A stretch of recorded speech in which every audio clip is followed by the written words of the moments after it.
Hello, ఎలా ఉన్నారు?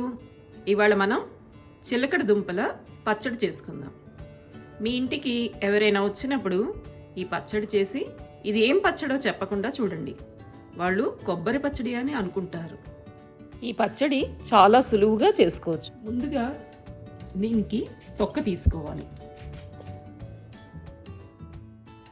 ఇది తొక్క తీసేశాక ఒక్కసారి శుభ్రంగా నీళ్ళతో కడుక్కుని గ్రేటర్ పెట్టి ఇలా గ్రేట్ చేసుకోవాలి. ఇప్పుడు ఇది కోరు కూడా అయ్యింది. ఇది మనం గ్రైండ్ చేసుకునేటప్పుడు వాడుకుందాం.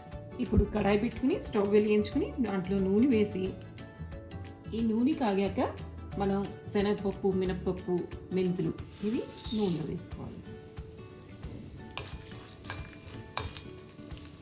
ఇప్పుడు మినప్పప్పు, శనగపప్పు కొద్దిగా వేగాక ఆవాలు, జీలకర్ర,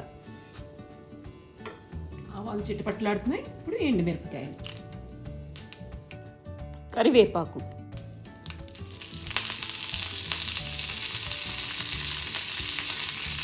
పచ్చిమిరపకాయలు. ఈ పోపు వేగింది, స్టవ్ కట్టేసుకుందాం. ఇప్పుడు దీంట్లో కొద్దిగా ఇంగువ, అలాగే చింతపండు. ఈ పోపు చల్లారాక మనం మిక్సీలో వేసి, ఈ పోపు చల్లారింది, దీంట్లో తగినంత ఉప్పు వేసుకుందాం. ఇదిగోండి, ఇప్పుడు ఇది గ్రైండ్ చేసుకోవాలి. ఇదిగోండి, ఇలా పోపు గ్రైండ్ చేసుకున్నాక ఇదంతా తీసుకుని మిక్సీలో వేసుకుని ఒక 2 సార్లు తిప్పేసుకుందాం మిక్సీలో. దీంట్లో మనం కొద్దిగా పసుపు కూడా వేసుకుందాము. పసుపు వేసుకుని అప్పుడు గ్రైండ్ చేసుకుందాం. ఇది గ్రైండ్ చేశాక కూడా పొడి పొడిలాడుతుంది, అందుకు కొద్దిగా నీళ్లు పోద్దాం. చూడండి, ఇది చూడడానికి కొబ్బరి పచ్చడిలాగే ఉంది. ఇప్పుడు సర్వింగ్ బౌల్లోకి తీసుకుందాం. ఈ పచ్చడి చేయమని బాంబే నుంచి మా అరుణక్క అడిగింది.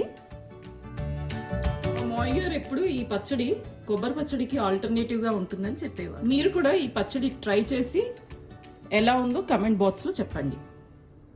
Okay then, bye.